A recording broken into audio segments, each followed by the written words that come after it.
for me this evening. I will, yes. Good to see you. Thank you for being here. It is very nice to meet you. Absolutely. We have seen you in concert a couple times, but this is the first time we've seen you at a festival. Yeah. Can you tell us, do you do things different at a festival than what you do at a normal show? I wipe my face a lot more because it's so Do you? hot. Yes. No, I mean, our sets are usually a little bit bigger here than they are on most tours, so I think we've got an hour, maybe an hour and a little today. So, I mean, it's pretty much like what it is in a smaller set, but you kind of start to see more of like what my record would be like, and we kind of break into some cover songs, and we do a few things that are a little different. So it's a little bit different, but it's still the same old Chase Bryant for sure. So anything you've seen before, I'm sure you might see again. So. Sounds good to us. We know that with your first album that came out, that you did a lot of the writing yourself and producing yourself, and that's very unlike artists today for you to take ownership of everything yourself. Can you tell us why you did that, why it's important to you? Well, I think as an artist, you try to have a voice, and you try to have people relate to that voice. But I think the biggest thing to me is the people who write the songs, that produce the songs, that sing the song, that play the song. I mean, I produced my first record with my best friend, and then played all the guitars, sang, wrote everything. And I think to me, is if somebody ever said, "Who is Chase Bryant?" all you ever have to do is put that record in the CD player, and you know exactly who I am in the first minute. So that was just a big point to me, and a big part. And my record label, Broken Bow, Red Bow Records, has really given me the opportunity to have created a voice of my own. So. That's awesome. Do you plan to do that with all your future I do. endeavors? Yes, I do. And I like producing too. I like helping other people find their voice. So I'm very much so into that. So I prepare to continue to do it my whole life. So we'll see what happens.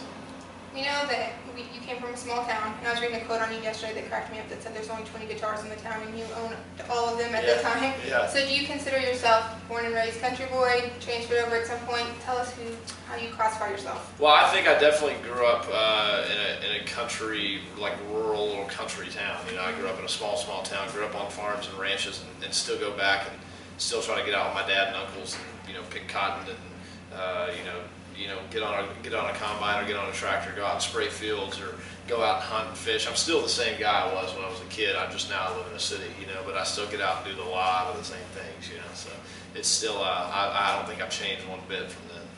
That's awesome. Tell us, if you were going to put together a dream tour that you were headlining, who would you take with you? Oh God. Country, it would be guys like probably. Let's say like we were doing like a festival run because I can have more acts. So I would say like, Brian White, Vince Gill, Steve Wariner, maybe Shania Twain. That would be pretty cool. And then if I got to throw in like a rock band, I'd probably throw in like, Fleetwood Mac or Bryan Adams. So awesome. That would be it for me. Where's your dream venue to play? Dream venue for me to play. One of them was the Grand Ole Opry, and that's still every night you play there, your dream kind of flashes right before your eyes all over again. I mean, it's the most hectic place to play too because it's you can't screw up because if you do, everybody knows. So you kind of have to go in there and know that there's going to be imperfections, and that's okay. And some of those imperfections are perfections. So that was my dream to play there, and I've played there multiple times, and I think I'm playing there again in a couple of weeks. So. I love it there. What would surprise your fans to learn about you? I'm a neat freak. I just had to talk on my bus with my band about picking stuff up on the bus. I'm a neat freak, I'm a clean freak, and a huge hunter and fisher, for sure. What do you think is the most challenging part of breaking into the country music industry today?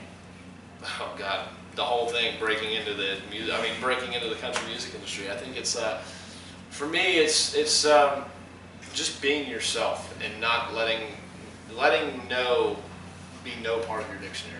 Like when somebody tells you no, try 10 times harder to make them say yes. And I think somebody asked me one time what my favorite two words, or what my favorite and most unfavorite words were, and they change.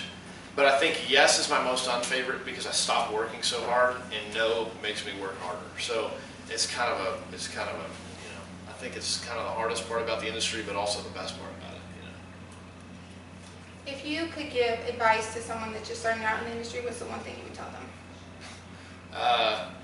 Golly, don't plan on sleeping. I think for me, it's just don't give up who you are.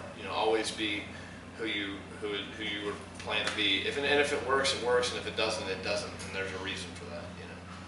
How do you keep in touch with your fans and make them a priority in your life? Oh, I think social media and keeping them involved in shows and doing the best shows that I can do. And when I see them, you know, not trying to run away and act like I've gotten too big for my head. I think those are the people that have given me the right to do what I do now. And those are the people that I want to include in my life. I mean, friends, family, fans, it's all the same thing, you know. What can your fans expect next from you? Well, hopefully a new record out this year. We're out on tour with Tim McGraw right now on the Shotgun Rider Tour, which you can catch us out there. And, you know, more shows, more new music, and I think that's just about it. Can you give them your social media tags? Yeah, absolutely. At Twitter, it's at Chase Bryant. Facebook is at Chase Bryant. Instagram is at I am Chase Bryant. Apparently there's a million Chase Bryants. But, it's at I am Chase Bryant on Instagram. So follow us, do whatever you got to do. Go to iTunes, buy our new music. It's all there. Last question that all of our fans want us to ask everybody. Tell us who's on your playlist, on your iPod, whatever you're listening to right now. Who are you listening to? A lot. Actually, it's funny. I'm listening to a lot of Blake Shelton. I've always been a fan of those records, and always been a big fan of the sound of those records. And second, probably right now, the new Sam Hunt record I've been listening to a lot. You know, and probably this guy named Blake Mills I've been a big fan of. So I'm just kind of all over the map. You know, there's always stuff in there. Gary Clark Jr., Derek Trucks, Joe Diffie. You know, everybody. You know, there's a lot of guys. Well, thank you so much for joining us today. We really appreciate it, and we wish you the very best on the rest of your tour. Thank you very much. I appreciate it. This is Katie Duncan signing out for the very best on